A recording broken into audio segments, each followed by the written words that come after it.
Navy has to get over a game of missed opportunities in a 49-7 loss to Marshall in their season opener.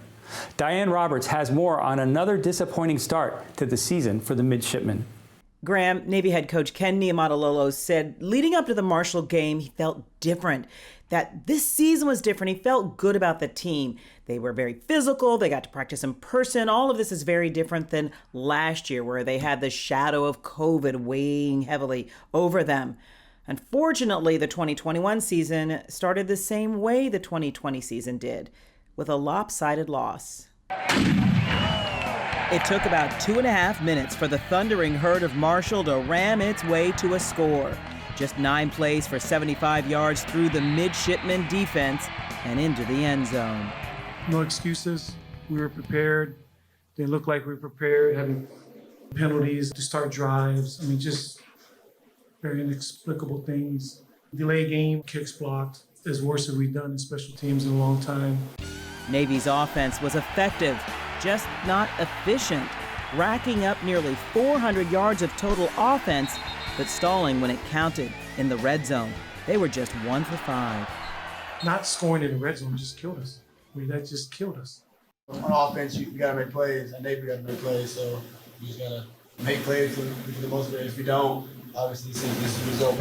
Co-captain Michael Cooper knows there were opportunities.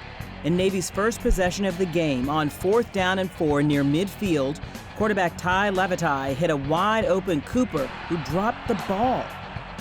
Other gifts the Middies just couldn't capitalize on included 3 Marshall turnovers that led to 0 Navy points. Co-captain and linebacker Diego Fagot was uncharacteristically short on words about the game's outcome. Yeah, we just didn't play well. Time of possession favored Navy 41-19, but the Middies gave up 464 yards of offense. Marshall was 6 for 6 in the red zone. Yeah, you guys saw it, down 21-zip pretty quick. We had some bright spots here and there, but overall, not a good day for the defense. Co-captain Kevin Brennan was a bright spot in the game. The safety snagged an interception and recovered a fumble. But it's a team game, and the team lost badly. You know, you're moving the ball. We didn't execute in the red zone. There's not much time for the Middies to hang their heads with an all-important Commander-in-Chief's game this week. That's all we talked about in the locker room.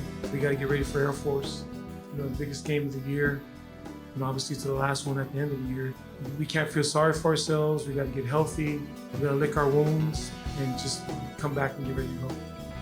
As for Air Force, head coach Troy Calhoun knows even though Navy lost, the Falcons have their work cut out for them. You can tell offensively, I mean, even the other day, just the way they move the football at will. This past Saturday, you look in between the 20s, they marched and made a ton of first downs, and I don't have the final numbers in front of me, but they had no problem moving the football.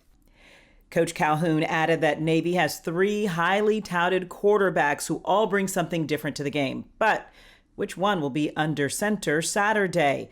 Tai Lavatai got the nod last week, but a leg injury turned the reins over to Xavier Arline, who, by the way, got his first Navy career touchdown last week. It was a rushing touchdown, not passing, but I'm sure he'll get one of those soon enough.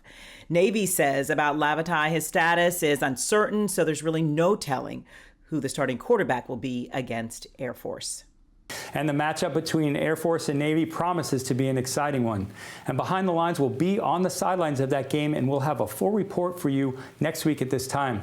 By the way, before we tape this, I had a chance to talk with former Air Force Falcons head coach Fisher DeBerry, and he said it doesn't matter what the record books say or what happened in the games before. When these two teams meet, it's all out, and you just don't know how that game's going to end up. But we'll have those details for you next week at this time.